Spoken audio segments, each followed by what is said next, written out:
Ahora, para comenzar, me pongo delante de la presencia de nuestro Padre, que gracias a Él me ha permitido nuevamente llegar a esta ocasión de poder entregar un estudio para nuestra comunidad. Y todo será gracias a Él que salga de buena forma y que sea de provecho para todos. En esta ocasión me correspondió hacer el estudio de la Parashá Balak. Balak podemos decir que es la lectura número 40 de la Torá, que se traduce al español con el nombre de Balak, o traducido puede ser devastador o debilitador. Esta porción comienza con el temor de Balak, y Balak, hijo de Zippor, vio todo lo que Israel había hecho a los amorreos. Entonces Moab tuvo mucho temor a causa del pueblo, porque eran muchos, y Moab tuvo miedo ante los hijos de Israel. En Números 22, del 2 al 3 está esto. Los temas tratados en esta porción son los siguientes. El primer tema es Balak, el rey de Moab. Convence al profeta Balaam o Bilam para que maldiga a los israelitas y así poder derrotarlos, expulsarlos de la región. Sin embargo, Balaam bendice a los hijos de Israel y profetiza que los enemigos de Israel serán derrotados. Y el segundo tema es que Dios castiga a los israelitas con una plaga por unirse a las mujeres moabitas y a su Dios. La plaga se detiene después de que Pinjas mata a un hombre israelita y a su mujer madianita.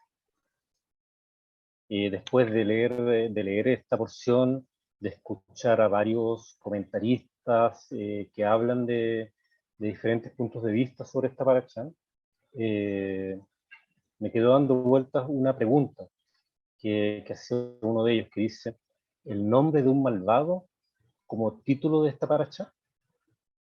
Como decía al comienzo, Balak se traduce con el nombre de Balak, tal cual, o traducido como devastador o debilitador.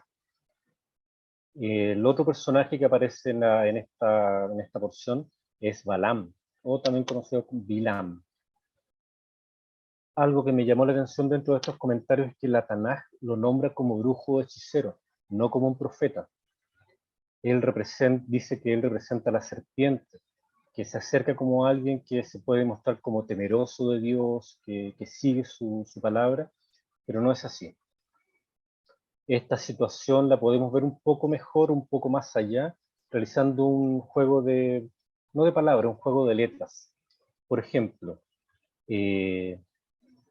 la primera letra del nombre de Balak es una bet, y si la sumamos a las dos primeras letras del nombre de Balam o Bilam, que es una bet y una lamed, da como resultado Babel o Babilonia, que es ese gran poder que destruyó el templo.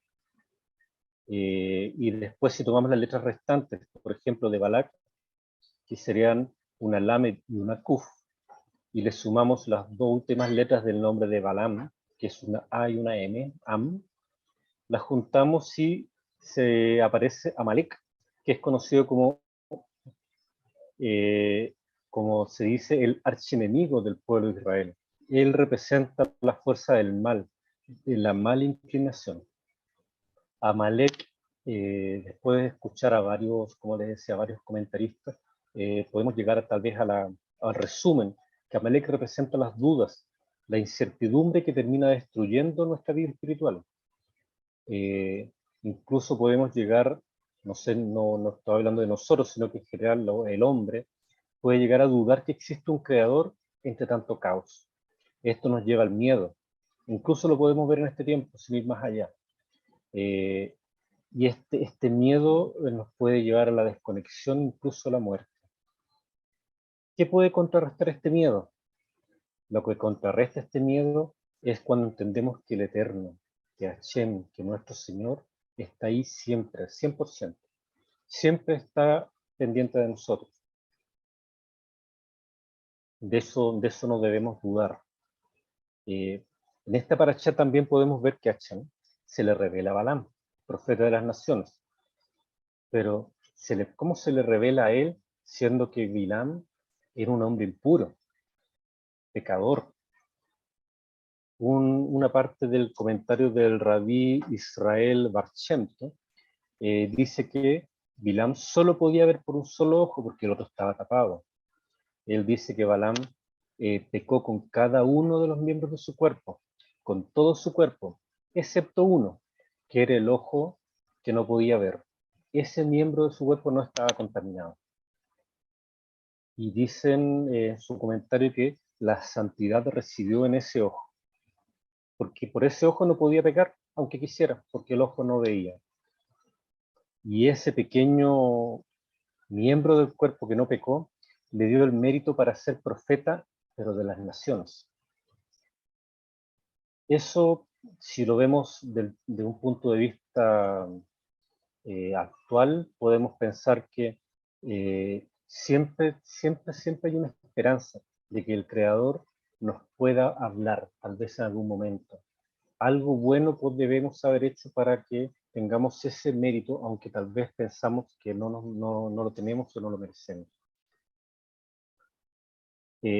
Al comienzo nombré que en esta parashá se tocaban dos temas. La verdad que me voy a detener en la parte de la parashá donde Balak, el rey de Moab, convence al profeta Balaam para que maldiga a los israelitas y así poder derrotarlos y expulsarlos de la región. Sin embargo, Balaam bendice a los hijos de Israel y profetiza que los enemigos de Israel serán derrotados.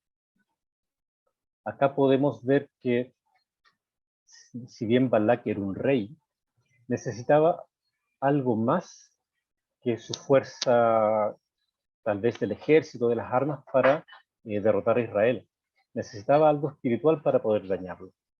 El pueblo de Israel tiene fuerza, o podemos decir encuentra fuerza, o su fuerza como pueblo, en la palabra, en la oración. Pero podemos ver que los malos también pueden encontrar fuerza en una palabra, pero hacia el lado oscuro. Bueno, a mí me gusta mucho esa película de Star Wars, así que ahí le puse una pequeña reseña entre el lado oscuro y el lado luminoso. Algunos otros comentaristas nombran a Bilam como que estaba en un paralelo con Moisés, como a la misma altura, se podríamos decir con Moisés a la misma altura espiritual. Pero resulta que Bilam eligió mal. Y en otras parachas hemos hablado del libre albedrío que tenemos nosotros para elegir entre la vida y la muerte, la bendición y la maldición.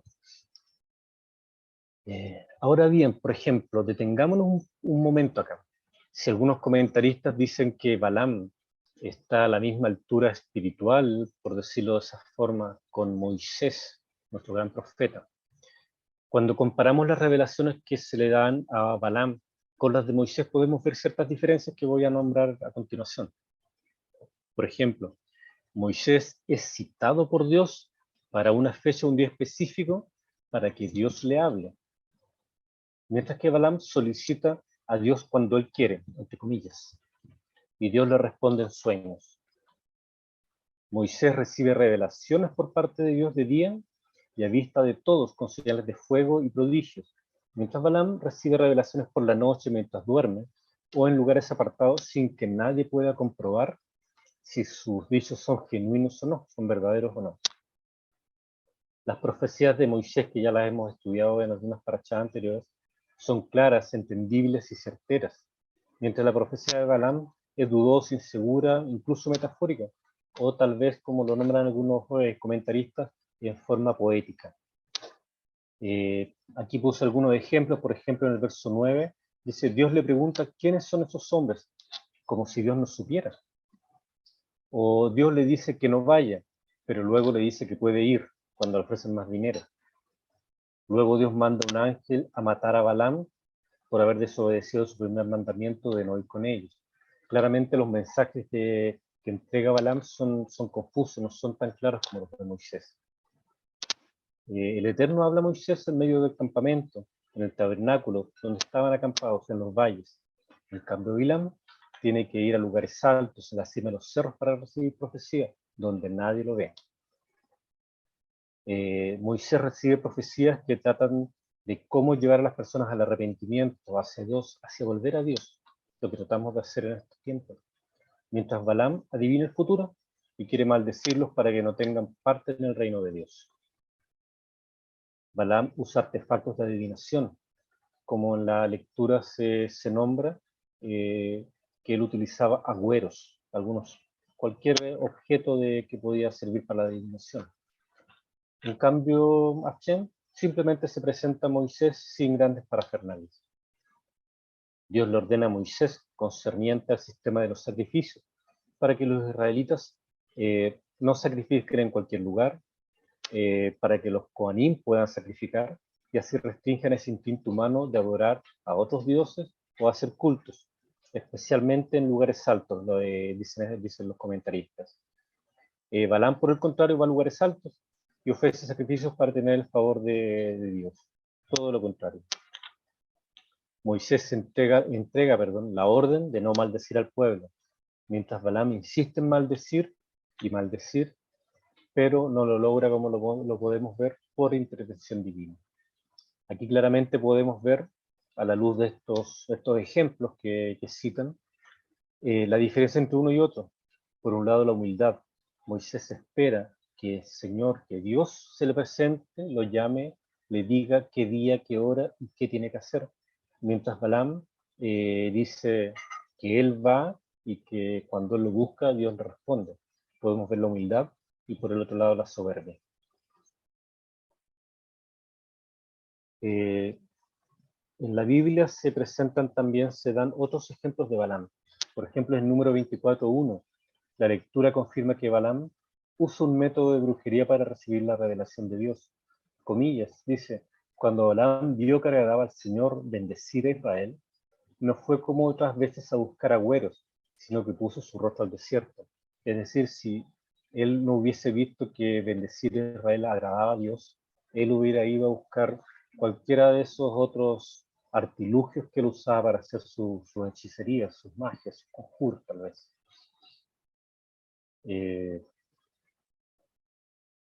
Por ejemplo, eso es uno de los ejemplos.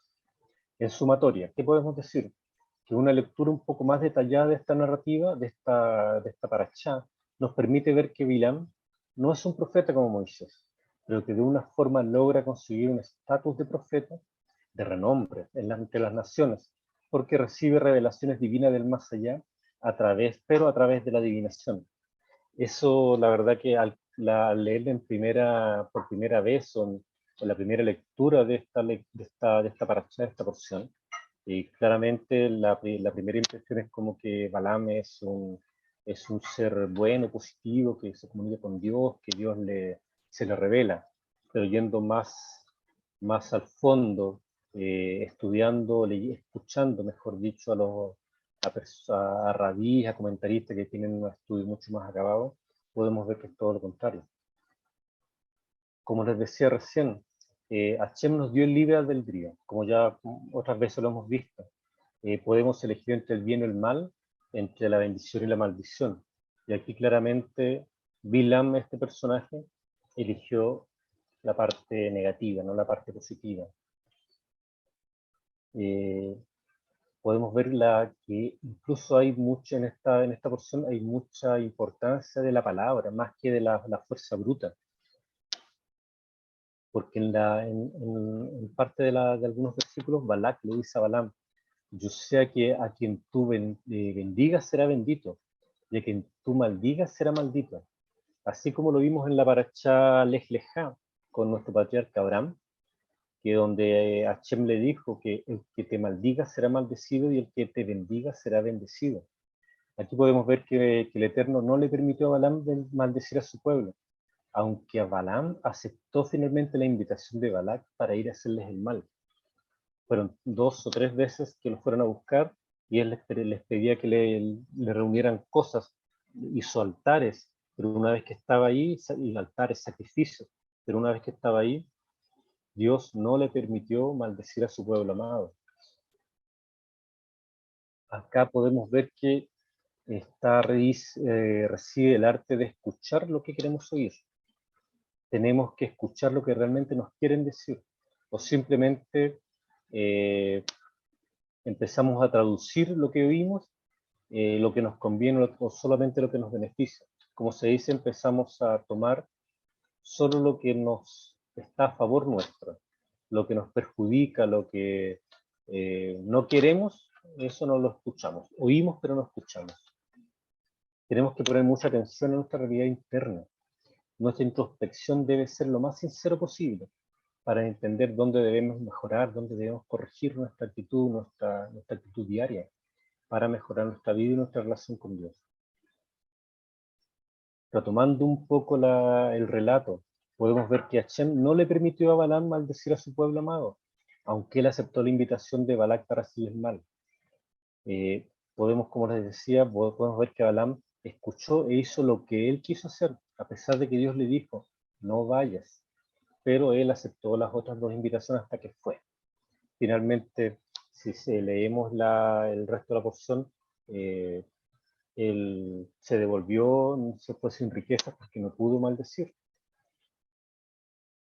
Aquí el mensaje podría ser que tendremos que saber escuchar y entender los mensajes, no escuchar, como decía recién, y escuchar lo que nos conviene solamente.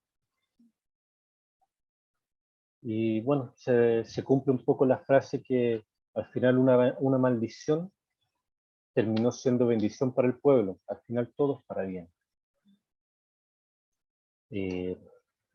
Cuando no estamos en un nivel de conciencia correcto, por decir, se podría decir, nos perdemos muchos regalos. ¿Cuántas veces los regalos de Dios son el poder abrir los ojos el día a día, poder disfrutar de lo que nos rodea? ¿Cuántas veces andamos como los caballos de carrera con esas anteojeras y no vemos lo que está a nuestro alrededor, nuestros regalos diarios? Por algo, el tiempo que vivimos se llama presente. El presente es un regalo de Dios que nos da todos los días. Esta pérdida de ver los regalos sucede cuando nosotros estamos en estado de odio, enojados, tal vez intransigencia, entre otros, por ejemplo.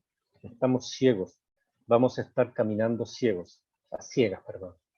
Ahí puede entrar también, que me gustan un poco los dichos, que no hay peor ciego que el que no quiere ver.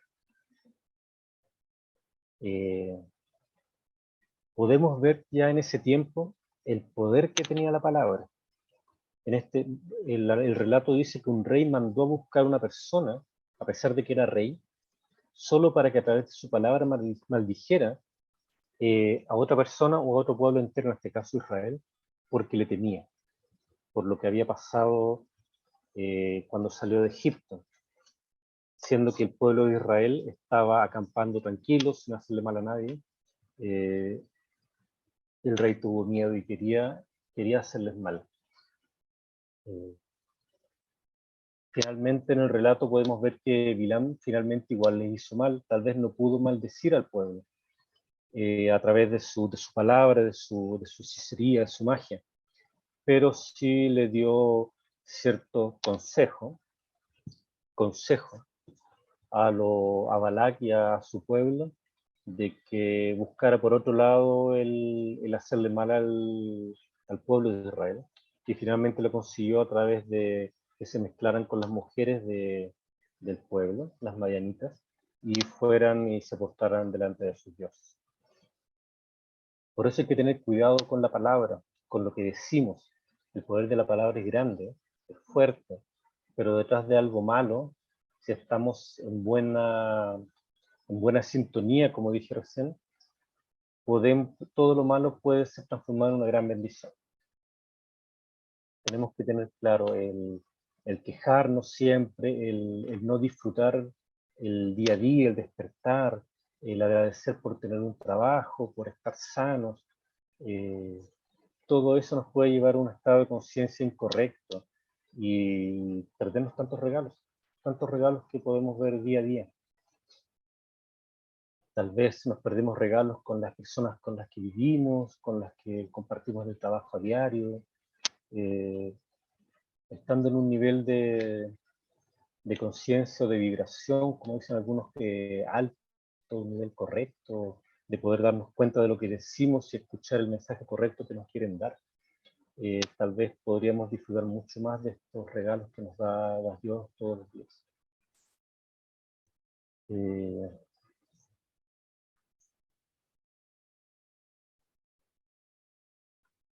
El estudio, mis primeros estudios son un poco cortitos, son un poco sintéticos. pude lograr sacar algunas conclusiones de este tema.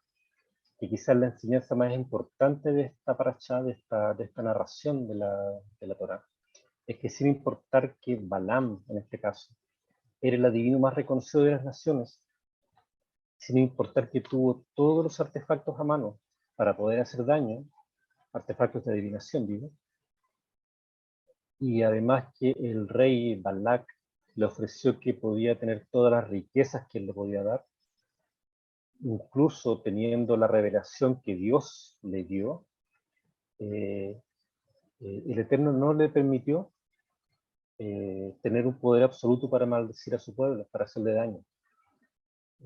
Incluso cuando está el episodio de que se le presenta el ángel delante de él cuando va en su burrita, en su asna, en ese momento el Eterno utilizó la burra, a su burrito, para hacer su voluntad, no le permitió seguir avanzando.